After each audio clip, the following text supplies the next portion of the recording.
جان ہے عشق مصطفیٰ روز فزوں کرے خدا، جس کو ہو درد کا مزہ ناز دوا اٹھائے کیوں۔ الحمدللہ رب العالمین والصلاة والسلام علی سید الانبیاء والمرسلین، اما بعد فاعوذ باللہ من الشیطان الرجیم، بسم اللہ الرحمن الرحیم۔ الصلاة والسلام علیکہ یا رسول اللہ وعلی آلکہ واصحابکہ یا حبیب اللہ۔ الصلاة والسلام علیکہ یا نبی اللہ وعلی آلکہ واصحابکہ یا نور اللہ۔ مدنی چینل کے ناظرین، پروگرام عشق رسول کے رنگ آپ ملاحظہ کر رہے ہیں۔ نبی کریم صلی اللہ علیہ وسلم سے عشق و محبت کی باتیں اس سلسلے میں کی جاتی ہے۔ اول تا آخر سلسلے میں شامل رہیں، انشاءاللہ اس کی برکتیں ملیں گی۔ آئیے درود پاک کی فضیلت کو سنتے ہیں۔ مصطفیٰ جان رحمت، شمع بزم ہدایت، نوشہ بزم جنت، صلی اللہ علیہ وسلم کا فرمان عالی شان ہے، تم جہاں بھی ہو مجھ پر درود پڑھو، تمہارا درود مجھ تک پہنچتا ہے۔ صلو علی الحبیب صلی اللہ علی محمد صلی اللہ علیہ وسلم، صلاۃ و سلام علیکہ یا رسول اللہ۔ موضوع ہے بے جان اشیاء کا عشق رسول۔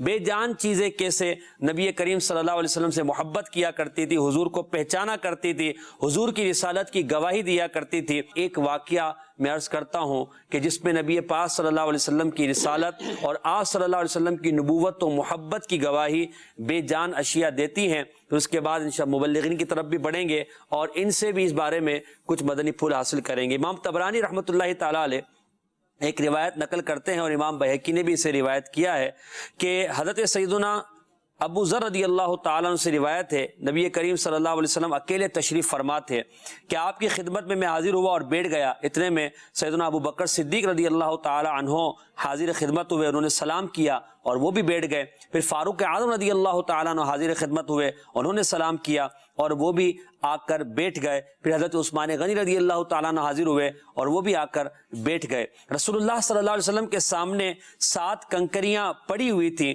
نبی کریم علیہ الصلوۃ والسلام نے کنکریاں اپنے ہاتھ میں مبارک ہاتھ میں رکھی تو وہ کنکریاں نبی پاک کے دست مبارک میں تسبیح پڑھنے لگی اور مکھیوں کی طرح ان کی تسبیح کی آواز ہم سن رہے تھے۔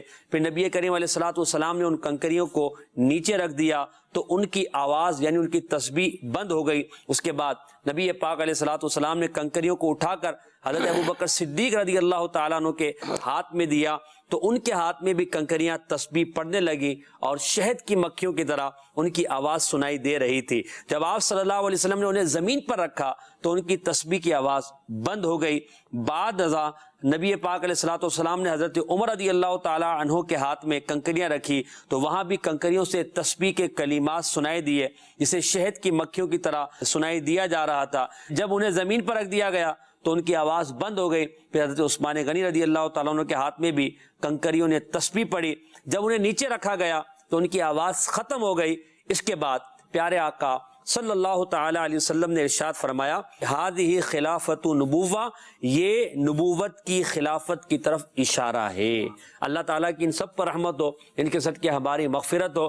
جہاں اس حدیث پاک میں ان خلفائے ثلاثہ کی خلافت کی طرف بھی اشارہ ہوا ہے، وہاں پیارے آقا علیہ الصلوۃ والسلام کا ایک بہت ہی پیارا معجزہ کہ آپ کے دست مبارک میں کنکریوں کا تسبیح کرنا یہ ثابت ہوا۔ اور یہ دیکھیے کہ کنکریاں جانتی ہیں کہ جن کے ہاتھ میں ہم ہیں وہ اللہ کے رسول ہیں، یہ نبی برحق ہیں، یہ آخری نبی ہیں، یہ ان کی رسالت کی گواہی دے رہی ہیں، یہ نبی پاک کے ہاتھ میں تسبیح کر رہی ہے۔ اور پھر نبی پاک کے ہاتھ کی برکت ہے کہ وہ تسبیحاں سیدنا صدیق اکبر، فاروق اعظم اور عثمان غنی رضی اللہ عنہم کے ہاتھ میں بھی تسبیح کرتی رہی۔ تو معلوم ہوا میرے آقا علیہ الصلوۃ والسلام کو بے جان چیزیں بھی جانتی ہیں۔ آج کا موضوع ہے بے جان اشیاء اور عشق رسول۔ تو جب بے جان چیزیں پیارے آقا علیہ الصلوۃ والسلام سے کو جانتی ہے، پہچانتی ہیں اور حضور صلی اللہ تعالی علیہ وسلم سے محبت رکھتی ہیں تو ایک مسلمان ہونے کے ناطے ہم سب کی یہ ذمہ داری بنتی ہے کہ اپنے نبی صلی اللہ علیہ وسلم سے ٹوٹ کر محبت کریں اور ایسی محبت کریں کہ اس کی مثال قائم ہو اور یہ محبت، یہ عشق ہمارے لیے ذریعہ نجات آخرت بن جائے۔ موضوع ہے بے جان اشیاء کا عشق رسول. ہمارے ساتھ مبلغین دعوت اسلامی موجود ہیں, انشاءاللہ یہ ہمیں اس موضوع پر مزید بات کریں گے. ہمارے ساتھ محمد عمران مدنی اور غلام محی الدین مدنی دونوں تشریف فرمائے. ہم پہلے عمران بھائی کی طرف بڑھتے ہیں. عمران بھائی سے عرض کرتے ہیں کہ عمران بھائی, ایک واقعہ میں نے کنکریوں کے حوالے سے عرض کیا. اچھا, اس طرح کے واقعات کتب احادیث میں, معجزات کی جو کتابیں ہیں, سیرت کی کتابوں میں بہت سارے ہیں. سنگ ریزے یعنی یہ کنکریاں, اس طرح کا کوئی اور ایسی حدیث پاک ایسا واقعہ جو نبی پاک کے حوالے سے انہوں نے گواہی دی ہو, یا نبی پاک کی رسالت کے حوالے سے ان کی الفاظ نکلے ہوں, یا وہ تسبیح کر رہی ہوں, حضور کو پہچانتی ہوں, اور صحابہ کرام بھی وہاں موجود ہوں, تو کنکریوں کا کوئی واقعہ بیان فرمائیے. بسم اللہ الرحمن الرحیم. بہت سارے واقعات نبی پاک علیہ الصلوۃ والسلام کی سیرت میں محسن بھائی ایسے ہیں کہ بے جان چیزیں حضور پر اپنی جان پیش کرتے ہوئے نظر آتی ہیں. اللہ اکبر. کسی نے کیا خوب بات کی ہے کہ زمین در حب او ساکین, فلک در حب او شہدا, کہ نبی کریم علیہ الصلوۃ والسلام کی محبت میں ہی زمین ساکن ہے, اور آپ علیہ الصلوۃ والسلام کی محبت میں ہی آسمان چل رہا ہے, وہ بھی شہدا ہے. ہر چیز نبی پاک علیہ الصلوۃ والسلام سے محبت کرتی ہے, کیوں نہ کرے کہ نبی پاک علیہ الصلوۃ والسلام رحمت للعالمین ہے, اللہ رب العالمین ہے, اور حضور رحمت للعالمین ہے. جس ذرے کے لیے اللہ رب ہے, اسی کے لیے حضور علیہ الصلوۃ والسلام رحمت بھی بن کر تشریف لائے. اور جو رحمت ہو اس سے محبت نہ کی جائے, یہ کوئی عقل کا فیصلہ درست نہیں ہے, بلکہ ہر چیز نبی پاک علیہ الصلوۃ والسلام سے محبت کیا کرتی. عقائد عالم علیہ الصلوۃ والسلام نے جب اعلان نبوت فرمایا محسن بھائی, اس کے بعد کے معجزات کی تو بات ہی الگ ہے نا, لیکن جب عقائد عالم صلی اللہ علیہ وسلم کی ولادت باسعادت ہوتی ہے, اور حضور علیہ الصلوۃ والسلام کے اعلان نبوت سے پہلے کی جو زندگی ہے, اگر اس کو دیکھا جائے تو بہت سارے واقعات, بہت ساری چیزیں ایسی نظر آتی ہیں جو حضور علیہ الصلوۃ والسلام سے محبت کا اپنا اظہار کرتی ہیں. سبحان اللہ. سرور القلوب بذکر المحبوب کے اندر یہ لکھا ہے, حضرت سیدتنا آمنہ اور حضرت حلیمہ رضی اللہ تعالی عنہ, بالخصوص حضرت حلیمہ سعدیہ رضی اللہ تعالی عنہ بیان کرتی ہیں کہ جب عقائد عالم صلی اللہ علیہ وسلم کو لینے کے لیے حضرت حلیمہ مکے جاتی ہیں, اور سب عورتیں جو ہے وہ بچوں کو لے جاتی ہیں, اور نبی کریم علیہ الصلوۃ والسلام کی خدمت حضرت حلیمہ سعدیہ رضی اللہ تعالی عنہ کے نصیب میں آتی ہے. اب آپ بیان کرتی ہیں کہ نبی پاک علیہ الصلوۃ والسلام, بہت سارے ہمارے ناظرین نے یہ واقعہ سنا ہوگا کہ وہ ناقہ جوان ہو جاتی ہے, اس کی رفتار بڑھ جاتی ہے. حضرت حلیمہ بیان کرتی ہیں, خدا کی قسم ہم جس جنگل سے گزرتے, اگر وہ خشک ہوتا, اگر وہ صحرا ہوتا, اللہ تعالیٰ حضور کے صدقے میں اس کو سرسبز و شاداب بنا دیتا. اور کہتی ہیں کہ نبی پاک علیہ الصلوۃ والسلام کو جہاں پر روکتے تو آپ پر سایہ کرنے کے لیے جو ہے درخت آپ کے اوپر آ جایا کرتے تھے, آپ پر سایہ کیا کرتے تھے.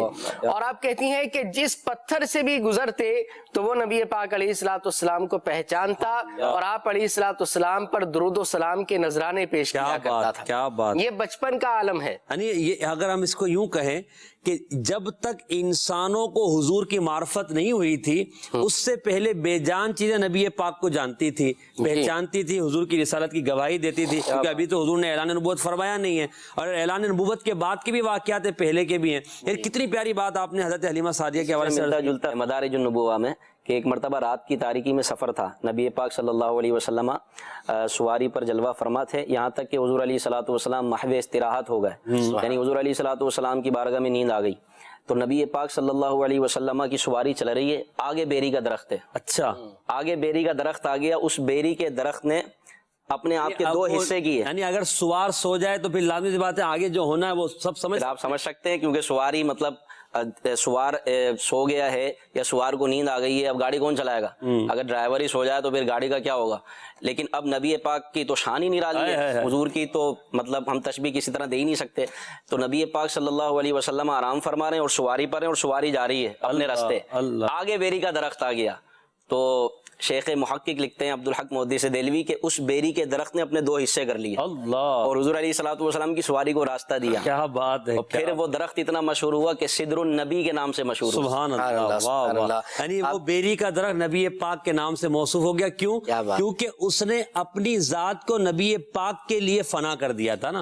آپ نے قربان کر دیا کہ بے جان چیزوں نے اپنی جان نثار کی. اب یہ سوال کرنے والا کہتا ہے اب جب کہہ رہے ہیں بے جان, تو بے جان جان کیسے نثار کر سکتا ہے؟ تو اس کی مثال یہاں پر بیان کر دی گئی کہ وہ بے جان نے اپنی جان کے 2 ٹکڑے کیے اور نبی پاک علیہ الصلوۃ والسلام پر فدا. اب عشق رسول کی بات ہو اور عاشقوں کے امام سید اعلیٰ حضرت رحمۃ اللہ تعالی علیہ کا قلم جوش نہ مارے، ایسا ہو نہیں سکتا. سید اعلیٰ حضرت فرماتے ہیں کہ اپنے مولا کی ہے بس شان عظیم، جانور بھی کریں جن کی تعظیم، بے شک سنگ کرتے ہیں ادب سے تسلیم اور پیڑ سجدے میں جھکا کرتے ہیں. سبحان اللہ. یہ میرے پیارے آقا کی شان ہے اور یہ انداز محبت بے جان اشیاء کا. یہاں غلام محی الدین بھائی نبی پاک علیہ الصلوۃ والسلام کی جو آپ نے یہ ذکر کیا بیری کے درخت کے بارے میں، پیارے آقا علیہ الصلوۃ والسلام کی محبت میں اور بھی کوئی درخت یا اور کوئی تنا ایسا گزرا ہے کہ جو حضور سے عشق میں رو رہا ہو، نبی پاک علیہ الصلوۃ والسلام کی محبت کا کوئی انداز اس نے اختیار کیا ہو؟ علماء فرماتے ہیں کہ کائنات کا ذرہ ذرہ رسول اللہ کے عشق میں تڑپ رہا ہے. سبحان اللہ. یعنی وہ جاندار ہوں یا بے جان ہوں، نبی پاک صلی اللہ علیہ وسلم کے عشق میں مچلتے ہیں اور حضور علیہ الصلوۃ والسلام سے محبت کرتے ہیں. بڑے واقعات ہیں اس میں. ایک بدوی یعنی ایک اعرابی جو دیہات میں رہنے والا تھا، وہ حضور کی بارگاہ میں حاضر ہوا. یہ بھی شیخ محقق شیخ عبدالحق مودی سے دہلوی نے مدارج النبوہ میں ترمذی شریف کی حدیث کے حوالے سے لکھا، وہ کہا کہ یہ حدیث صحیح ہے. سبحان اللہ. ایک اعرابی حاضر ہوا بارگاہ رسالت میں، عرض کیا اے اللہ کے نبی، میں کیسے تسلیم کر لوں کہ آپ واقعی اللہ کے نبی ہیں؟ یعنی آپ کو میں کیسے جانوں کہ آپ اللہ کے نبی ہیں؟ تو کہا کہ اس طرح کہ میں درخت کی اس ٹہنی کو بلاتا ہوں اور وہ میرے پاس آئے گی اور گواہی دے گی. اللہ. نبی پاک صلی اللہ علیہ وسلم نے کھجور کے درخت کو نہیں بلایا، درخت کی اس ٹہنی کو بلایا. اس ٹہنی کو آواز دی، وہ ٹہنی درخت سے جدا ہوئی، گری، حضور کی بارگاہ میں حاضر ہوئی اور سرکار علیہ الصلوۃ والسلام کے رسول ہونے کی گواہی دی. سبحان اللہ. اس نے جب یہ دیکھا تو وہ کلمہ پڑھ کر مسلمان ہوا. اور پھر حضور نے فرمایا کہ جا اپنی جگہ پہ جا کے لگ جا، اپنی جگہ قائم ہو جا. تو وہ ٹہنی خود زمین سے اٹھی، درخت پہ گئی اور جا کے اپنی جگہ قائم ہو گئی، کلمہ پڑھ کر مسلمان ہو گیا. آپ یہ دیکھیں کہ مطلب منظر کیسا ہوگا، دیکھنے والوں کا، ہمارے پڑھنے والوں کا ایمان تازہ ہو جاتا ہے. جنہوں نے دیکھا ہوگا ان کا عالم کیا ہوگا. پھر ایک تنا تھا، کھجور کا تنا. چونکہ مسجد نبوی شریف جو ہے کھجور کے تنوں پر بنی ہوئی تھی، اس کی چھت مبارکہ یعنی ایک پلر تھے گویا کہ وہ کھجور کے تنے. تو کھجور کا ایک تنا تھا جس پر سرکار علیہ الصلوۃ والسلام ٹیک لگا کر خطبہ ارشاد فرماتے تھے. یہ بخاری شریف کی حدیث پاک ہے. ٹیک لگا کر خطبہ ارشاد فرماتے تھے. تو ایک انصاریہ عورت نے اس جگہ ایک ممبر بنوا دیا، تو اس تنے کو وہاں سے ہٹا دیا گیا اور نبی پاک صلی اللہ علیہ وسلم اب ممبر پر تشریف لائے اور وہاں کھڑے ہو کر آپ جو ہے خطبہ ارشاد فرماتے. اب صحابہ کرام کہتے ہیں کہ حضور علیہ الصلوۃ والسلام حجرہ عائشہ سے، سیدہ عائشہ رضی اللہ تعالیٰ عنہ کے حجرے سے نکلے اور ابھی پہلی مرتبہ ممبر رکھا گیا ہے اور حضور علیہ الصلوۃ والسلام ممبر پر تشریف فرما ہوئے ہیں. خطبے کا آغاز ہوا ہے کہ اچانک، یہ بخاری شریف کی حدیث پاک ہے، صحابہ کہتے ہیں کہ اچانک ایسے رونے کی آواز آئی جیسا کہ وہ اونٹنی روتی ہے جس کے بچے کو اس سے جدا کر لیا، جس کے بچے کو اس سے جدا کر لیا جائے اور جس طرح تڑپ کر وہ اونٹنی روتی ہے، تو اس طرح کسی کے رونے کی آواز آئی. اور ایک حدیث میں یہ ہے، ابن حبان کی طرق سے روایت کی، انہوں نے کہا کہ اس قدر رونے کی آواز آئی کہ پوری مسجد لرز گئی. سبحان اللہ. پوری مسجد لرز گئی. یہاں تک کہ ہم نے دیکھا کہ نبی پاک صلی اللہ علیہ وسلم ایک سمت تشریف لے گئے اور اس تنے کے پاس گئے کہ جس تنے پر آپ ٹیک لگا کر خطبہ ارشاد فرماتے تھے، اور اس پر اپنا دست شفقت پھیرا تو وہ چپ ہو گیا. اور دوسری حدیث پاک میں یہ ہے کہ فضما، کہ نبی پاک صلی اللہ علیہ وسلم نے اس کو چمٹا لیا، اس کو اپنے سینے سے لگایا اور فرمایا لو لم افعل ھذا، اگر میں یہ نہ کرتا تو یہ قیامت تک روتا رہتا، قیامت تک روتا رہتا. بخاری شریف نے یوں ذکر کیا کہ یہ جو ذکر خدا سنتا تھا، نبی پاک نے فرمایا کہ یہ اس وجہ سے رویا کہ یہ ذکر خدا سنتا تھا، اس سے محروم ہو گیا. لیکن یہاں پر حسن بصری رحمۃ اللہ تعالیٰ جو کہ حضرت علی کرم اللہ تعالیٰ وجہ الکریم کی بارگاہ میں پلے بڑھے، پرورش حضرت علی نے کی، ام سلمہ رضی اللہ تعالیٰ عنہا کے یہ رضائی بیٹے ہیں. سبحان اللہ. تو یہ فرماتے ہیں جب یہ حدیث پاک بیان کرتے تھے نا تو کہتے تھے کہ اے خدا کے بندو، ایک لکڑی حضور کے عشق میں روئی، ہم تو اس کے زیادہ مستحق ہیں کہ حضور کی یاد میں تڑپیں. ترمذی شریف نے فرمایا کہ وہ کیوں رویا، وہ اس لیے رویا کہ نبی پاک صلی اللہ تعالی علیہ وسلم کی جدائی برداشت نہ کر پایا. ورنہ اور بھی تنے تھے جو ذکر خدا سنتے تھے، اور بھی پلرز تھے، لیکن وہ تنا رویا کہ جس پر حضور ٹیک لگاتے تھے. اب چونکہ جدائی ہو گئی اور ممبر بن گیا تو اس کو وہاں سے ہٹا لیا گیا. وہ اس طرح رویا کہ صحابہ کہتے ہیں کہ جیسے اونٹنی کے رونے کی مثالیں دی جاتی ہیں، وہ بہت خطرناک طریقے سے روتی، اس طرح رویا کہ دل لرز گئے. تو پھر نبی پاک نے اس پر دست شفقت پھیرا وہ خاموش ہو گیا. صحابہ کہتے کہ ہم نے جب بچہ روتا ہے بہت زیادہ تو جب وہ اس کی ماں اس کو پیار کرتی ہے تو وہ ہچکیاں لے کے چپ ہوتا ہے, تو ہم نے اس کی سسکیاں سنی اور وہ خاموش ہو گیا. اب نبی پاک صلی اللہ علیہ وسلم نے اس سے فرمایا کہ تو کیا چاہتا ہے, اگر چاہے تو تجھے دوبارہ ہرا بھرا کر دیا جائے اور باغ میں لگا دیا جائے, اور اگر تو چاہے تو تجھے جنت میں بھیج دیا جائے تاکہ وہاں کے اولیاء انبیاء تیرا پھل کھائیں. تو اس نے اسی بات کو پسند کیا. حضور نے فرمایا کہ اے صحابہ اس نے آخرت کو دنیا پر ترجیح دی. تو نبی پاک صلی اللہ علیہ وسلم نے اس کو جنت میں بھیجا. کس طرح کہ اپنے مبارک ممبر کے نیچے دفن کر دیا. شیخ محقق شیخ عبدالحق موتی سے دہلوی فرماتے ہیں. اب آپ یہ دیکھیں محسن بھائی کہ ایک لکڑی تڑپ رہی ہے, امتی کو کیسا ہونا چاہیے, یعنی ایک لکڑی رو رہی ہے. اب پھر میں تو یہ سوچ رہا تھا کہ ایک لکڑی کے جس پر سرکار علیہ الصلوۃ والسلام نے ٹیک لگایا اور اس کو اپنا قرب عطا فرمایا, تو صدیق اکبر کے عشق کا عالم کیا ہوگا, فاروق اعظم کے عشق کا عالم, صحابہ کرام کے عشق کا عالم کیا ہوگا, اور ان اولیاء کرام کے عشق کا عالم کیا ہوگا جو روحانی طور پر حضور کی بارگاہ میں رہتے ہیں اور حضور علیہ الصلوۃ والسلام کا دیدار وہ کرتے ہیں. نبی پاک ان کو نوازتے ہیں. کیا بات ہے, ان کے تڑپ کا عالم کیا ہوگا. یعنی آپ یہ اعلیٰ حضرت کا جو شعر ہے نا, اس کے بعد اعلیٰ نبی پاک علیہ السلام نے جو فرمایا کہ تجھے جنت دی جائے, ہرا بھرا کر دیا جائے, وہی وہ سمجھتے ہیں بولیاں سب, اللہ اللہ اللہ, وہی بھرتے ہیں جھولیاں سب کی. تو اس کی جو وہ نظیر ہے نا, یہ حدیث واقعہ نظر آ رہا حدیث پاک کہ نبی پاک نے نہ صرف اس درخت کے تنے کی بات کو سمجھا بلکہ اس کی من کی مراد بھی پوری فرمائی, اس پہ شفقت بھی فرمائی اور اسے جنت کا مجدہ بھی عطا فرما دیا. اب یعنی عشق اگر بندے کا کامل ہو عمران بھائی اور سچائی ہو تو پھر اس پر برکتیں بھی ایسی نازل ہوتی ہیں کہ وہ ان برکتوں کو دنیا میں بھی دیکھتا ہے اور آخرت میں بھی پائے گا. آپ کچھ فرما رہے تھے. یہ بھی اس کے اندر یہ پتہ چلتا ہے کہ نبی پاک علیہ الصلوۃ والسلام سے جو بھی چیز محبت کرے نبی پاک علیہ الصلوۃ والسلام اس کو جان لیتے ہیں, بے شک بے شک, خبردار ہے اس سے. نبی پاک علیہ الصلوۃ والسلام یہ بھی جانتے ہیں کہ کس کے دل میں کتنا ایمان مضبوط ہے, کس کے دل میں میری محبت کتنی ہے. نبی پاک علیہ الصلوۃ والسلام کا قبضہ لوگوں کے دلوں پر ہے. حضرت عمر رضی اللہ تعالی عنہ نے, آپ کو واقعہ یاد ہوگا, نبی پاک علیہ الصلوۃ والسلام نے ارشاد فرمایا, بخاری مسلم کی متفق علیہ حدیث مبارک ہے, فرمایا لا یؤمن احدکم حتی اکون احب الیہ من والدہ وولدہ والناس اجمعین, کہ تم میں سے اس وقت تک کوئی بھی بندہ کامل مسلمان نہیں ہو سکتا جب تک کہ مجھے تمام لوگوں سے, اپنے مال سے, اولاد سے زیادہ محبوب نہ جانے. حضرت عمر بارگاہ رسالت میں بیٹھے تھے, عرض کی یا رسول اللہ آپ مجھے ہر چیز سے زیادہ پیارے ہیں الا نفسی, سوائے میری جان کی.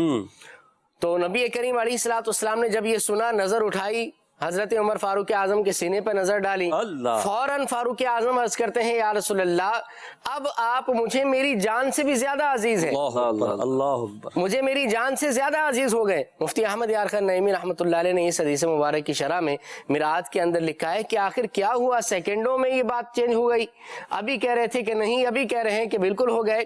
تو اس کا مطلب یہ کہ نبی کریم علیہ الصلوۃ والسلام کا قبضہ لوگوں کے دلوں پر بھی ہے, ہر چیز پر ہے, جس کو چاہے اپنے قریب کر دیں, جس کو چاہے اپنے سے دور کر دیں. عرش پر ہے تیری گزر, دل فرش پر ہے تیری نظر, ملکوت و ملک میں کوئی شے نہیں وہ جو تجھ پہ آیا نہیں. جب نبی پاک علیہ الصلوۃ والسلام کھجور کے تنے کی کیفیت کو جانتے ہیں کہ اس کی کیفیت کیا ہے, تو ہم غلامان نبی صلی اللہ علیہ وسلم کی کیفیت کو بھی نبی پاک جانتے ہیں اور یقیناً ہمارے حالات سے آپ واقف ہیں. اس لیے اعلیٰ حضرت فرماتے ہیں فریاد امتی جو کرے حال زار میں, ممکن نہیں کہ خیر بشر کو خبر نہ ہو. تو عشق میں حضور کو پکارا جائے, یقیناً مرادیں بھی پوری ہوتی ہیں اور نبی پاک علیہ الصلوۃ والسلام کی طرف سے فریاد رسی بھی ہوتی ہے. یہاں ہم بات کر رہے ہیں بے جان اشیاء کے عشق رسول کی. تو عمران بھائی جیسے در و دیوار ہے نا, ہم جو اسٹوڈیو میں بیٹھے ہیں یہاں بھی بہت ساری چیزیں ہیں, تو ہم جو کہہ رہے ہیں اس کی گواہ بن رہی ہے نا. بعض اوقات ہم نے امیر اہل سنت کو دیکھا ہے کہ کبھی کسی چیز کو گواہ بناتے ہیں ایمان پر, کبھی کسی چیز کو گواہ بناتے ہیں.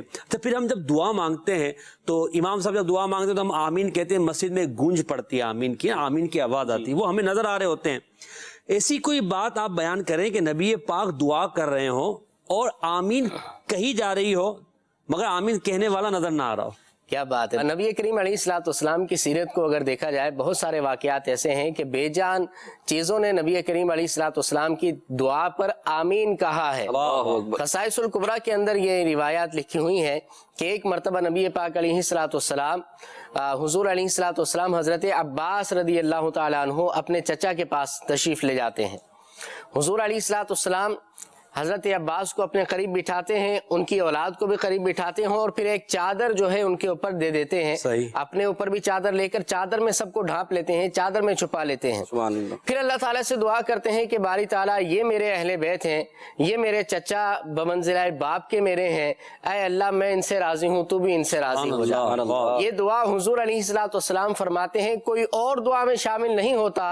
روایت میں آتا ہے کہ در و دیوار میں سے کوئی اینٹ پتھر ایسا باقی نہ تھا کہ جو حضور کی دعا پر آمین نہ کہہ رہا۔ واہ واہ کیا بات، حضور ادھر دعائیں فرماتے جا رہے تھے، ادھر آمین آمین کی صدائیں در و دیوار سے آ رہی تھیں۔ اس کا مطلب یہ ہے کہ در و دیوار بھی سنتے ہیں۔ ہم نے سنا ہوگا نا کہ دیواروں کے بھی کان ہوتے ہیں، جی بالکل۔ تو یہ روایات پڑھیں تو واقعی پتہ چلتا ہے کہ یہ دیواریں جو ہے وہ کان رکھتی ہیں، بروز قیامت یہ بولیں گی، گواہی بھی دیں گی اچھے برے اعمال پر۔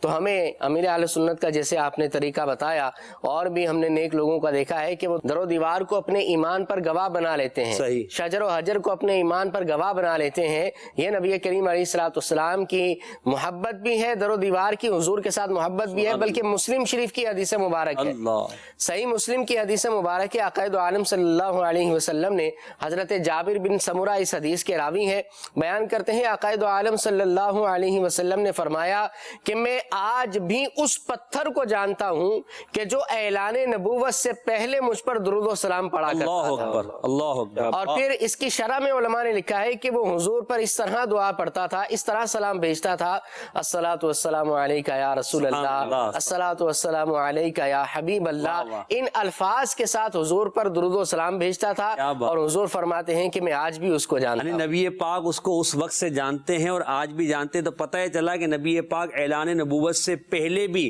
ان تمام چیزوں کو جانتے تھے، اور یہ چیزیں بھی نبی پاک کو جانتی تھی، اور نبی پاک کی نبوت کی رسالت کی گواہی دیا کرتی تھی، اپنے عشق کا اظہار کیا کرتی تھی۔ اس کے تحت یہ بھی لکھا ہے علماء نے محسن بھائی کہ یہ سارے واقعات تو بیان کیے گئے کتابوں میں، علماء نے یہ بھی لکھا ہے کہ حضور علیہ الصلوۃ والسلام اعلان نبوت سے پہلے اپنی نبوت کو بھی جانتے تھے کہ اللہ نے مجھے نبوت عطا فرمانی ہے۔ تو یہ حضور علیہ الصلوۃ والسلام کا کمال بھی۔ واہ واہ، پیارے آقا علیہ الصلوۃ والسلام کی کیا شان ہے، اور عشق و محبت کی بات ہو رہی ہے۔ ناظرین کی کچھ کالز لے لیتے ہیں اور سنتے ہیں کہ ناظرین ہمیں کیا کہنا چاہ رہے ہیں۔ جی محمد اسلان اتاری مدینہ الاولیاء ملتان شریف سے بات کر رہا ہوں۔ عشق رسول صلی اللہ تعالی علیہ وآلہ وسلم کے رنگ میں محسن بھائی کی آمد۔ مرحبا محسن بھائی، آپ سے عرض ہے کہ بے جان اشیاء آپ صلی اللہ تعالی علیہ وآلہ وسلم سے کس انداز میں عشق و محبت کیا کرتے تھے کہ ہم انسان ہونے کے ناطے آپ صلی اللہ تعالی علیہ وآلہ وسلم سے کس انداز میں عشق و محبت کرے، اس بارے میں کچھ رہنمائی فرما دے۔ جزاک اللہ، آپ نے حوصلہ افزائی بھی فرمایا۔ یہ واقعات تو بیان کیے جا رہے ہیں، بے جان اشیاء کے آپ سن رہے ہیں۔ اب یہ کہ ان کو سننے کے بعد ہمارا ایک ایمانی جذبہ ہونا چاہیے کہ ہم نبی پاک علیہ الصلوۃ والسلام سے ایسی محبت کریں کہ ہمارا رواں رواں نبی پاک کے عشق کی گواہی دیتا ہو، ہمارا ہر عمل نبی پاک کی محبت کا عکاس ہو۔ یوں سمجھیے کہ ہر وقت نبی پاک علیہ الصلوۃ والسلام کی محبت میں گزرے۔ یہ ہماری جو زندگی کا یوں سمجھیے کل اثاثہ ہونا چاہیے، اور یہ تقاضا ہے عشق رسول صلی اللہ تعالی علیہ وسلم۔ غلام محی الدین بھائی، نبی پاک صلی اللہ علیہ وسلم سے بے جان چیزوں کی محبت کی بات کر رہے ہیں، پہاڑ ہوں، دریا ہوں، سمندر ہوں، بادل ہوں، جس کی بات کریں آپ کہ وہ سب نبی پاک سے محبت کرتے ہیں۔ پہاڑوں کے حوالے سے کوئی گفتگو آپ کرنا چاہیں؟ جی بالکل۔ پہاڑوں میں سب سے مشہور و معروف پہاڑ بہت سارے ہیں۔ ایک ہے غار ہیرا، ایک ہے غار ثور، اور ایک ہے جبل احد جس کو کہتے ہیں۔ تو جبل احد کے بارے میں نبی پاک صلی اللہ علیہ وسلم نے ارشاد فرمایا۔ اب دیکھیے کہ جو علماء نے فرمایا نا کہ کائنات کا ذرہ ذرہ نبی پاک صلی اللہ علیہ وسلم سے محبت کرتا ہے، ٹھیک، اور حضور علیہ الصلوۃ والسلام بھی ان کی محبت کو جانتے ہیں۔ بے شک، یہ صحیح حدیث پاک ہے۔ حضور نے فرمایا احد جبل، احد ایک پہاڑ ہے، ایک پہاڑ ہے جیسے عام پہاڑ ہوتے ہیں، لیکن یحبنا، یہ ہم سے محبت کرتا ہے، ونحبہ، اور ہم بھی اس سے محبت کرتے ہیں۔ سبحان اللہ۔ اس سے علماء فرماتے ہیں جو رسول اللہ سے محبت کرتا ہے نا، حضور اس سے محبت فرماتے ہیں۔ واہ واہ، کمال کی بات ہے۔ جی، دوبارہ ایک دفعہ دوبارہ، جو رسول اللہ سے محبت کرتا ہے حضور بھی اس سے محبت اللہ فرماتے اللہ ہیں۔ اللہ۔ اور حضور علیہ الصلوۃ والسلام کی محبت وہ ہے جو، کیا چاہیے پھر، اور کیا چاہیے، موجیں ہی موجیں، دنیا بھی اچھی آخرت بھی اچھی۔ نبی پاک محبت فرمائے، واہ، اور حضور کی محبت تو وہ ہے نا جو دنیا میں بھی کام آئے گی اور آخرت میں بھی کام آئے گی۔ سب کی محبتیں یہاں دم توڑ جائیں گی، لیکن حضور کی محبت دنیا میں بھی انشاءاللہ ایمان کی سلامتی دلائے گی اور آخرت میں بھی انشاءاللہ جنت دلائے گی۔ تو اب نبی پاک صلی اللہ تعالیٰ علیہ وسلم فرماتے ہیں کہ یہ احد پہاڑ ہم سے محبت کرتا ہے، ہم سے محبت کرتے ہیں۔ اور ایک بزرگ نے حضور کو خواب میں دیکھا، اس بات پر میں یہ عرض کر رہا ہوں کہ حضور بھی محبت فرماتے ہیں۔ تو ایک بزرگ نے سرکار کو خواب میں دیکھا اور کہا کہ یا رسول اللہ صلی اللہ علیہ وسلم، 12 ربیع الاول کے موقع پر مسلمانوں کا آپ کو خوشیاں منانا پسند آتا ہے؟ اب یہ خوشیاں کیوں منائی جاتی ہیں؟ یعنی ایک بڑا زبردست سلسلہ ہوتا ہے، نبی پاک صلی اللہ علیہ وسلم کی آمد کا جشن ہوتا ہے، سرکار کی آمد مرحبا کے نعرے ہوتے ہیں، محافل منعقد ہوتی ہیں، اجتماع ذکر و نعت کا سلسلہ ہوتا ہے، اور یہ سب حضور علیہ الصلوۃ والسلام کی محبت میں ہوتا ہے۔ لوگ اپنے گھروں کو سجاتے ہیں، جھنڈے لگاتے ہیں، اور سب خوش ہوتے ہیں، اور سب کے چہروں پہ رونق ہوتی ہے، برکتیں ہوتی ہیں۔ تو کیا خوشی یہ آپ کو پسند آتی ہے؟ ہر مسلمان ہر سال خوش ہوتے ہیں، خوشی کرتے ہیں۔ تو حضور نے یہ فرمایا جو ہم سے خوش ہوتے ہیں ہم بھی اس سے خوش ہوتے ہیں۔ سبحان اللہ۔ تو جو حضور سے محبت کرتا ہے، ایسا ہو ہی نہیں سکتا کہ سرکار ان سے محبت نہ فرمائے، لیکن سب کی محبت کے درجات ہوتے ہیں۔ اللہ ہمیں کامل محبت نصیب فرمائے۔ اور حضور نے فرمایا کہ یہ ہم سے محبت کرتے ہیں، ہم بھی اس سے محبت کرتے ہیں۔ اسی جبل احد پر ایک مرتبہ نبی پاک صلی اللہ علیہ وسلم تشریف فرما ہوئے، ساتھ صدیق اکبر تھے اور ساتھ حضرت عمر اور عثمان غنی رضی اللہ تعالیٰ عنہ مجمعین۔ تو یہ جھومنے لگا، اچھا، اور لرزنے لگا، کانپنے لگا۔ تو نبی پاک صلی اللہ علیہ وسلم نے ارشاد فرمایا اسبت یا احد، اے احد ٹھہر جا اور اپنی جگہ ثابت رہے، ٹھہر جا، کیونکہ تجھ پر ایک نبی، واہ، ایک صدیق اور 2 شہید ہیں۔ اللہ، یہ جبل احد ٹھہر گیا۔ یہ شیخ موقف فرماتے یہ اس لیے نہیں لرزا جس لیے کوہ صبیر لرزا تھا۔ ایک کوہ صبیر بھی ہے جو کہ جبل احد کے بالکل سامنے ہے، یہ بھی ایک پہاڑ ہے، اس پر بھی نبی پاک صلی اللہ علیہ وسلم تشریف فرما ہوئے تو یہ بھی کانپنے لگا۔ لیکن یہ اس خوف سے کانپا کہ قریش آپ کے پیچھے آ رہے تھے اور آپ کو تکلیف دینے کے ارادے سے تھے۔ تو اس نے عرض کی یا رسول اللہ کہیں ایسا نہ ہو کہ آپ مجھ پر شہید کر دیے جائیں، میں تو ہلاک ہو جاؤں گا، میں تو برباد ہو جاؤں گا۔ تو یہ اس لیے لرزا، یہ بھی ایک یہ بھی پہاڑ، محبت کا ایک انداز ہے، یہ بھی محبت تھا کہ کہیں ایسا نہ ہو کہ آپ کو مجھ پر شہید کر دیا جائے۔ حالانکہ اللہ تعالیٰ نے تو وعدہ فرمایا کہ محبوب آپ کی حفاظت ہوگی، واللہ یعصمک من الناس، اللہ لوگوں سے آپ کی حفاظت فرمائے گا۔ جو بول رہا ہے نا اندر جی، سے، مطلب ایک جس سے محبت ہوتی ہے بندہ اس کے لیے حفاظت کا ذہن بنا کے رکھتا ہے، ایسا نہ ہو جائے، ایسا نہ ہو جائے۔ تو کوہ صبیر نے عرض کی یا رسول اللہ کہیں ایسا نہ ہو، تو وہ بھی کانپنے لگا۔ تو یہ فرماتے ہیں شیخ محقق شیخ عبدالحق محدث دہلوی، کہتے ہیں کہ یہ کوہ صبیر اس وجہ سے لرزا کہ کہیں حضور علیہ الصلوۃ والسلام کی شہادت نہ ہو جائے، لیکن یہ جبل احد تو صرف محبت میں لرزا، سبحان اللہ، صرف محبت میں جھوم رہا تھا کہ مجھ پر اتنی عظیم ہستیاں ہیں۔ اس لیے سرکار نے نبوت، صدیقیت اور پھر 2 شہیدوں کے ذریعے وضاحت فرمائی، جس سے وہ ٹھہر گیا اور ثابت ہو گیا کہ تجھ پر ایک نبی، ایک صدیق اور 2 شہید ہیں۔ اور اس میں بھی علم غیب دیکھیے نبی پاک کا جو اللہ نے آپ کو عطا فرمایا کہ صدیق اکبر کی صداقت کا بیان، اور یہ بھی بتا دیا کہ حضرت عمر اور حضرت عثمان یہ دونوں شہید ہوں گے۔ سبحان اللہ، واہ، یہاں غیب علم غیب مصطفیٰ بھی ہے، ہاں، جبل احد کی محبت بھی ہے، کوہ صبیر جبل صبیر کی محبت بھی ہے۔ یہ بے جان چیزیں نبی پاک علیہ الصلوۃ والسلام سے کتنے پیارے اور والیانہ انداز میں محبت کر رہی ہیں۔ یہ زمین کی بات کریں نا، پہاڑ بھی زمین پر ہوتے ہیں، تو پہاڑ زمین پر کچھ اونچائی پر ہوتے ہیں، بعض جگہ ہموار زمین ہوتی ہے، بعض جگہ ریتیلی ہوتی ہے، بعض جگہ پتھریلی ہوتی ہے۔ زمین کی مختلف اقسام ہیں۔ بات جب زمین کی عشق کی ہوئی ہے، زمین کی محبت کی ہوئی ہے، تو زمین کی محبت کا کوئی اور ایسا واقعہ آپ بیان کریں کہ جس سے نبی پاک کی محبت بھی بڑھے اور بے ادبی اور توہین کی طرف اللہ نہ کرے، اگر کسی کا کوئی گمان بھی جاتا ہو تو وہ اس سے باز آ جائے۔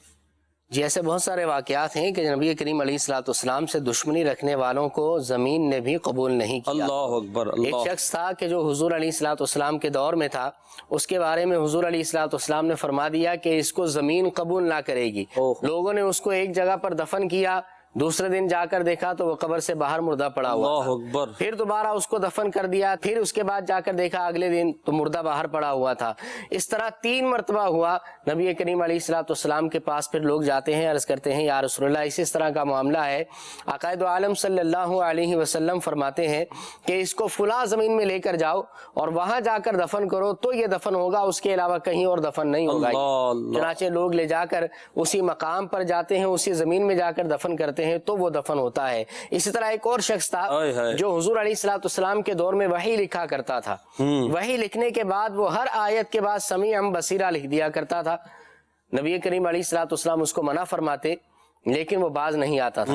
بہرحال اس کے نصیب میں ہدایت نہیں تھی تو وہ پھر مرتد ہو گیا. استغفر اللہ. اور جب وہ مرتد ہو گیا، جب لوگوں نے اس کو دفنایا تو زمین نے اس کو قبول نہ کیا بلکہ زمین نے اس کو اپنے سے باہر پھینک دیا. یہ اس کے لیے وعید ہے، یہ سزا کے طور پر لوگوں کو دکھانا ہے کہ جو حضور علیہ الصلوۃ والسلام سے دشمنی رکھے گا، آپ سے بغض و عداوت رکھے گا، حضور کی نافرمانی کرے گا، اس کا یہ انجام ہوگا. اس سے ہمیں عبرت حاصل کرنا چاہیے. نبی پاک علیہ الصلوۃ والسلام کی اطاعت زمین بھی کیا کرتی. آپ نے جیسے کہا، یہ واقعہ میں نے بیان کیا، زمین کو کہا کہ قبول کر لے تو وہ زمین نے قبول کر لیا، پھر اس کو باہر نہیں پھینکا. اسی طرح ایک اور حدیث مبارک ہے، حضرت عقیل بن ابی طالب یہ ایک مرتبہ حضور علیہ الصلوۃ والسلام کے ساتھ سفر میں ہوتے ہیں اور نبی پاک علیہ الصلوۃ والسلام کے ساتھ سفر جاری ہوتا ہے. ایک پہاڑ قریب آتا ہے، پانی کی قلت ہوتی ہے. نبی پاک علیہ الصلوۃ والسلام فرماتے ہیں کہ اس پہاڑ کے پاس جاؤ اور جا کر کہو کہ اللہ کے نبی نے تم سے پانی مانگا ہے، پانی دے دو. اللہ اکبر. اللہ کے نبی نے پانی مانگا ہے، پانی دے دو. حضرت عقیل وہاں جاتے ہیں اور اس پہاڑ کو مخاطب کر کے اس سے بات کر کے کہتے ہیں کہ اللہ کے نبی نے تم سے پانی مانگا ہے، پانی دے دو.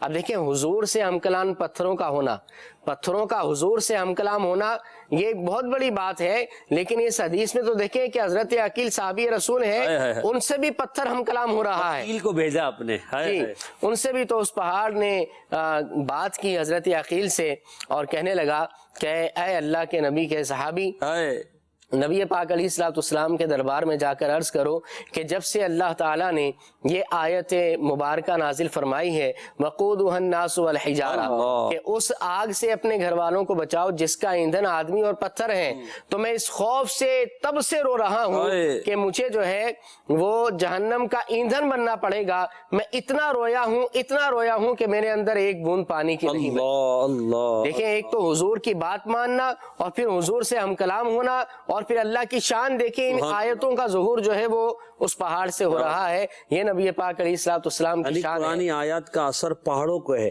ہم صبح شام قرآن پاک کی تلاوت سنیں، نبی پاک کے عشق کی بات کریں، محبت کی بات کریں، حدیثیں سنیں، صحابہ کے واقعات سنیں، یہ واقعات سنیں، ہمارے دل کی کیفیت تبدیل نہیں. بلکہ میں آپ کو ایک اور بات بتاؤں، یہ جو پتھروں سے پہاڑوں سے چشمے نکلتے ہیں، یہ چشمے کیوں نکلتے ہیں؟ محدثین نے بڑی پیاری بات کی ہے کہ یہ جو پہاڑوں سے پتھروں سے چشمے جاری ہو جاتے ہیں، پانی ان سے نکلنا شروع ہو جاتا ہے، یہ در حقیقت اللہ کے خوف سے نکلنے والے ان کے آنسو ہیں. کیونکہ اللہ نے فرمایا کہ قیامت کے دن آدمی اور پتھر جو ہے جہنم کا ایندھن ہوں گے، تو یہ جو پہاڑوں سے چشمے نکلتے ہیں یہ ان کے آنسو ہیں جو اللہ کے خوف کی وجہ سے نکلا. یعنی یہ خوف خدا رکھیں، نبی پاک کی محبت میں روئیں، عشق میں روئیں، اللہ کے خوف میں روئیں.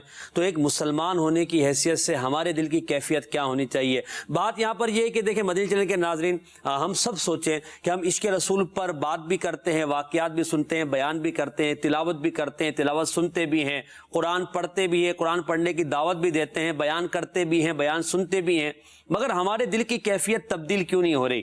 ہمارے دل کے اندر وہ بات کیوں نہیں آ رہی جو ہم یہ پتھروں سے دیکھ رہے ہیں، ان درختوں سے دیکھ رہے ہیں؟ اگر ہم غور کریں گے نا تو ہمارے دل کے اندر کچھ خرابی پیدا ہو گئی ہے.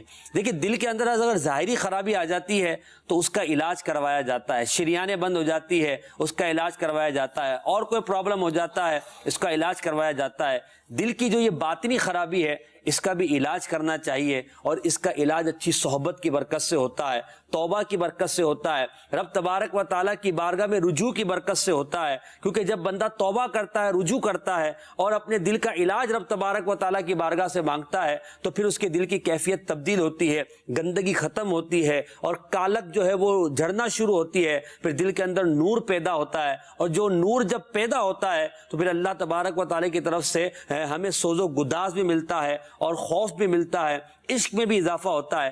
یہ دل جو ہے وہ خوف خدا کا بھی مخزن ہے، نبی پاک کی محبت کا بھی مخزن ہے. تو اس دل کو پاک کیجئے. اور دیکھیے، جو معاذ اللہ حرام روزی کماتے ہیں، حرام روزی کھاتے ہیں، دیکھیے امام غزالی رحمۃ اللہ تعالیٰ نے بڑی پیاری بات کی. ہم بات کریں عشق کی، مگر عشق میں رونا نہیں آتا تو دل پر تو غور کریں.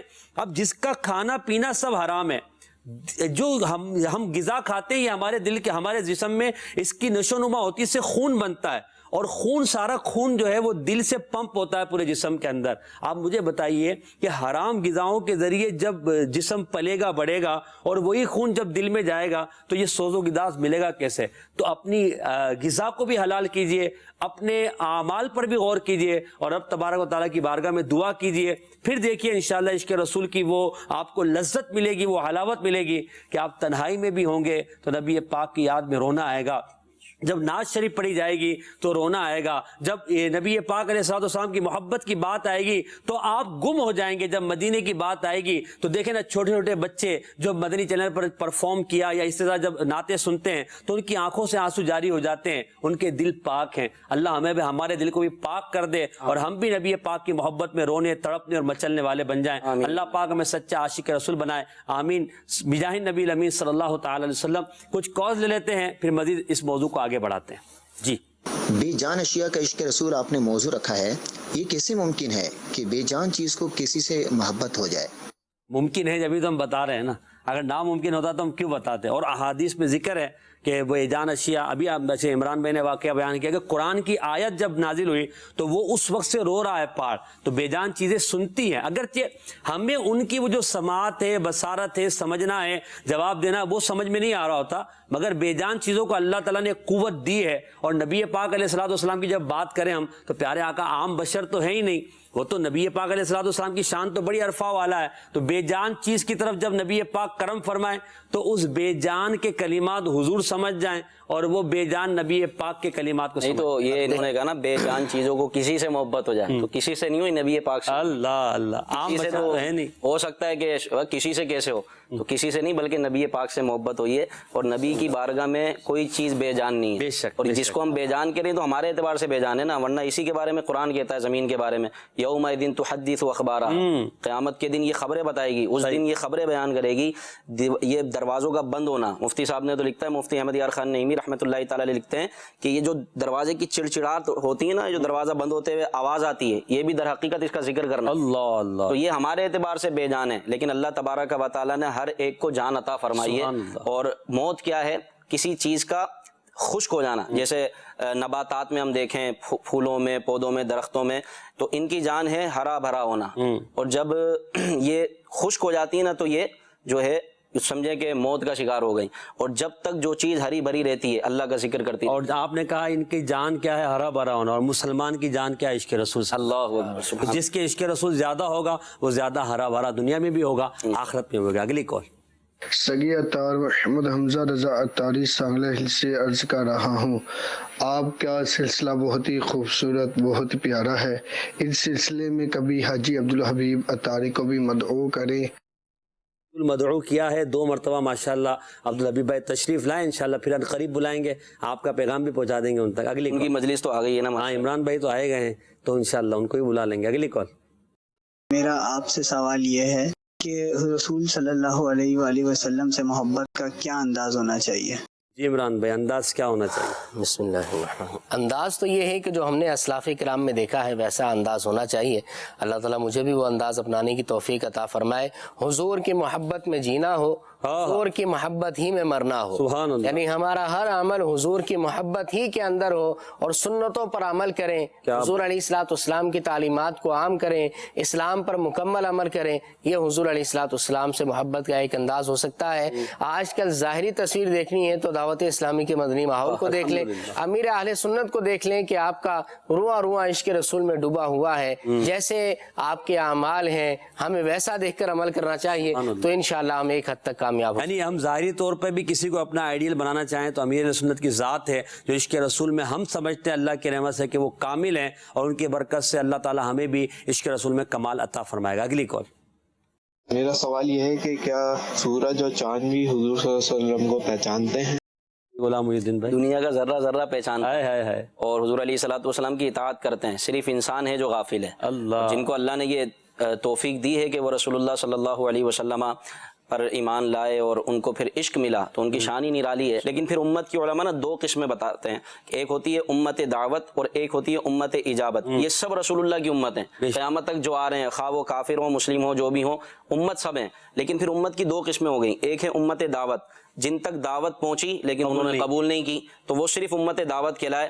اگر یہ قبول کر لیتی ہیں تو آخرت میں ان کا حصہ ہے، اور اگر یہ ایمان نہیں لائیں گے تو آخرت میں کوئی حصہ نہیں ہے۔ اور دوسری ہے امت اجابت، جس میں الحمدللہ مسلمان شامل ہیں کہ دعوت پہنچی اور انہوں نے قبول کر کے حضور علیہ الصلوۃ والسلام پر وہ ایمان لائے، تو یہ ہے امت اجابت۔ امت وہی ہے کہ وہ نبی پاک صلی اللہ علیہ وسلم کو جانتی ہے، بلکہ انسانوں سے زیادہ تو بے جان چیزیں، شجر، حجر، پتھر، درخت، یہ نبی پاک صلی اللہ علیہ وسلم کو جانتے ہیں اور رسالت کی تصدیق کرتے ہیں۔ بلکہ سورج و چاند نہ صرف حضور کو جانتے ہیں بلکہ حضور کی اطاعت کرتے ہیں، جیسے آپ نے فرمایا زمین کے بارے میں تو سورج بھی حضور کی اطاعت کرنے والا ہے۔ جی جی، معجم کبیر کی حدیث مبارک ہے، مجھے یاد آئی محسن بھائی، نبی پاک علیہ السلام نے فرمایا ما من شیء الا یعلم انی رسول اللہ صلی اللہ علیہ وسلم الا کفرۃ الجن والانس، فرمایا زمین و آسمان کی ہر چیز جانتی ہے کہ میں اللہ کا رسول ہوں سوائے بے ایمان جن اور بے ایمان انسانوں کے۔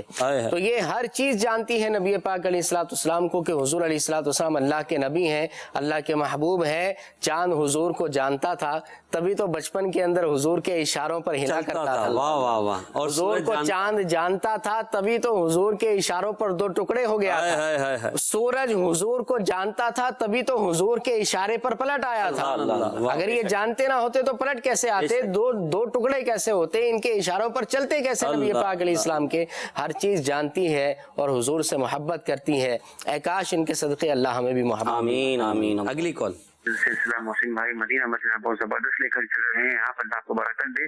میرا سوال یہ ہے کہ ابھی آپ نے فرمایا کہ در و دیوار گواہی دیں گے ہمارے اعمال، تو انسان چونکہ مسافر بھی ہوتا ہے، در و دیوار گھر وغیرہ بدلتا بھی رہتا ہے، اپنے رہائش گاہ وغیرہ بعض اوقات ایسا ہوتا بھی ہے، تو میرا سوال یہ ہے کہ کون سے در و دیوار یہ ہمارے اعمال کی گواہی دیں گے جو ہم چھوڑتے آئے ہیں، یا جہاں ریسنٹلی ناؤ دس ٹائم جس وقت ہم جہاں موجود ہیں؟ جہاں بھی آپ نے جب بھی جو بھی کیا ہے ان سب کی گواہی قیامت کے دن در و دیوار دیں گے، یہاں تک کہ زمین کا وہ حصہ جس پر کبھی نماز پڑھی تھی وہ گواہی دے گا، یا معاذ اللہ کوئی گناہ کیا تھا تو وہ بھی گواہی دے گا، اللہ کا ذکر کیا تھا تو بھی گواہی دے گا۔ یہ ضروری نہیں کہ آپ وہاں پر جو ہے کنٹینیو رہتے ہوں تو صرف وہی چیز گواہی دے گی۔ مثال کے طور پر کسی نے اپنی زندگی میں 10 گھر بدلے تھے اور ہر گھر میں اس نے اللہ تبارک تعالیٰ کا ذکر کیا تھا، وہاں پہ قرآن کی تلاوت کی تھی، سب اللہ کے ذکر کی گواہی دیں گے۔ یہاں تک کہ سفر میں آپ جا رہے ہیں، مثال آپ ٹرین میں جا رہے ہیں اور ٹرین میں آپ نے بلند آواز سے کوئی کلمہ پڑھا یا درود پاک پڑھا یا قرآن کی آیت پڑھی، یا ٹرین جہاں رکی آپ نے وہاں نماز پڑھی، تو وہ جتنی چیزیں ہیں ان سب نے آپ کی اس چیز کو دیکھا اور وہ انہوں نے مشاہدہ کیا، اور قیامت کے دن وہ اس چیز کی گواہی دے گی۔ اسی لیے علماء فرماتے ہیں کہ انسان کو یہ چاہیے کہ وہ اللہ تبارک و تعالیٰ کا خوف اپنے دل کے اندر پیدا کرے، کہ کوئی دیکھ رہا ہو یا نہیں دیکھ رہا ہو، یہ تمام چیزیں جو آج کچھ بھی نہیں کہہ رہی، خاموش ہے، کوئی احتجاج نہیں کر رہی، قیامت میں یہ ہماری نیکی پر بھی گواہی دیں گی، اور اللہ تبارک و تعالیٰ اگر فرمائے گا تو یہ ہماری بدی پر بھی گواہی دے گی، اور جس کے لیے رب تبارک و تعالیٰ چاہے گا اس کے لیے عفو کا، معافی کا، فضل کا معاملہ فرمائے گا۔ ہم اللہ تعالیٰ سے اس کے فضل ہی کی جو ہے درخواست کرتے ہیں کہ اللہ تعالیٰ ہمیں ہمارے عیبوں کو چھپائے رکھے اور ہمیں بلا حساب جنت میں داخلہ عطا فرما دے۔ بات ہے نبی پاک علیہ الصلوۃ والسلام کے عشق رسول کی، تو غلام الدین بھائی آخری کچھ لمحے ہیں تو آپ نبی پاک کے عشق میں ایک اور جو ہے اضافہ کسی بات کا، اس بات کا کرتے جائیے کہ نبی پاک دعا فرماتے تھے اور بہت ساروں کے لیے دعائیں کی پیارے آقا علیہ الصلوۃ والسلام نے۔ ایک واقعہ ہم نے پڑھا حدیث پاک میں کہ نبی پاک علیہ الصلوۃ والسلام نے حضرت عمار کے لیے دعا کی، وہ دعا کیا تھی، واقعہ کیا تھا، ہوا کیا تھا؟ اس میں یہ ہے کہ حضرت عمار بن یاسر رضی اللہ تعالیٰ عنہ صحابی رسول ہیں، اور ان کو جو ہے مشرکین نے پکڑ لیا کسی موقع پر اور یہاں تک کہ آگ میں ڈال دیا۔ ان کے سر مبارک پر، سر پر نبی پاک صلی اللہ علیہ وسلم نے دست شفقت پھیرا اور فرمایا کہ یا اللہ عمار کی حفاظت فرما۔ تو آپ کو جو ہے مشرکین نے پکڑ کے آگ میں ڈال دیا۔ نبی پاک صلی اللہ علیہ وسلم نے اس وقت آپ قریب تشریف لائے اور ارشاد فرمایا یا نارو کونی بردا و سلاما علی عمار۔ اب دیکھیں آگ کا کام ہے جلانا، لیکن آگ نے ایسی اطاعت کی کہ نبی پاک نے فرمایا کہ اے آگ عمار پر سلامتی والی ہو جا اور ٹھنڈی ہو جا۔ تو حضرت عمار رضی اللہ تعالیٰ عنہ کو آگ نے نہیں جلایا، تو فرمایا کہ جس طرح تو ابراہیم پر سلامتی والی ہوئی تھی نا حضرت ابراہیم علیہ الصلوۃ والسلام پر، اس طرح عمار پر سلامتی والی ہو جا اور ٹھنڈی ہو جا۔ تو حضرت عمار بن یاسر رضی اللہ تعالیٰ عنہ کو آگ نے کوئی نقصان نہیں دیا، آپ صحیح سلامت۔ غلام الدین بھائی آگ کو جب ہم دیکھتے ہیں کہیں آگ بھڑکتی تو وہ تو کسی کے قابو میں نہیں آتی، ہم نے تو یہ بھی دیکھا ہے کہ کئی مہینوں تک آگ بھڑکتی رہتی ہے، بستیاں کے بستیاں اجاڑ دیتی ہے، جنگل کے جنگل جلا دیتی ہے، تباہی و بربادی ہو جاتی ہے. ابھی پچھلے دنوں کسی ملک میں آگ لگی تھی اور وہ ہزاروں جانور مر گئے اور سینکڑوں ایکڑ جو ہے برباد ہو گیا. یہ کتنا کمال کا ہے کہ پیارے آقا علیہ الصلوۃ والسلام ارشاد فرما رہے ہیں آگ کو، اور آگ حضور کی اطاعت کر رہی ہے، اور آگ اپنی فطرت سے بدل گئی. یعنی آگ کی فطرت جلانا ہے، مگر آپ نے فرمایا کہ نبی پاک نے فرمایا عمار کے لیے تو ٹھنڈی اور سلامتی والی ہو جا. تو یہ کیسی یعنی عشق بھری بات ہے مدنی چینل کے ناظرین کہ آگ نبی پاک صلی اللہ علیہ وسلم کی نہ صرف بات کو سن رہی ہے بلکہ حضور کی فرما برداری بھی کر رہی ہے. ظاہری طور پہ تو آگ جل رہی تھی مگر آگ اپنا کام نہیں کر رہی تھی، بلکہ وہ کام کر رہی تھی جو حضور نے فرمایا تھا. اسی لیے تو سب فدا ہیں سرکار. صحابہ کرام، پھر صحابہ کرام سے جو حدیثیں ہم تک پہنچی سب قربان ہیں حضور پر. اور پھر یہی جملہ منہ سے نکلتا ہے جیسے میرے سرکار ہیں ایسا نہیں کوئی. صحابہ کرام نے سارے معاملات دیکھیں، روز و شب کے حضور کی دعائیں دیکھی ہیں، حضور کے معجزات دیکھیں، حضور علیہ الصلوۃ والسلام کے پیارے پیارے کلمات سنتے تھے، پھر حضور کا حسن دیکھا، حضور کے مبارک جسم سے آنے والی خوشبوئیں دیکھی، حضور مسکرا رہے ہیں تو سامنے پہاڑوں پہ عکس پڑ رہا ہے. یہ معاملہ دیکھے تو صحابہ کرام تو تن من دھن سب کچھ قربان کرتے تھے، اور گویا وہ یہی کہتے تھے بالکل ہمیں بھی ہونا چاہیے. اور صحابہ کرام کا گویا کہ یہی زندگی کا مقصد تھا، میرے تو آپ ہی سب کچھ ہے رحمت عالم، میں جی رہا ہوں زمانے میں آپ ہی کے لیے، تمہاری یاد کو کیسے نہ زندگی سمجھوں، یہی تو ایک سہارا ہے زندگی. کاش ہم اس کے عامل بن جائیں اور ہمیں ان جو کلمات ہیں ان کا صدقہ مل جائے. آمین بجاہ نبی امین صلی اللہ علیہ وسلم. جان ہے عشق مصطفیٰ روز فزوں کرے خدا، جس کو ہو درد کا مزہ ناز دوا اٹھائے کیوں.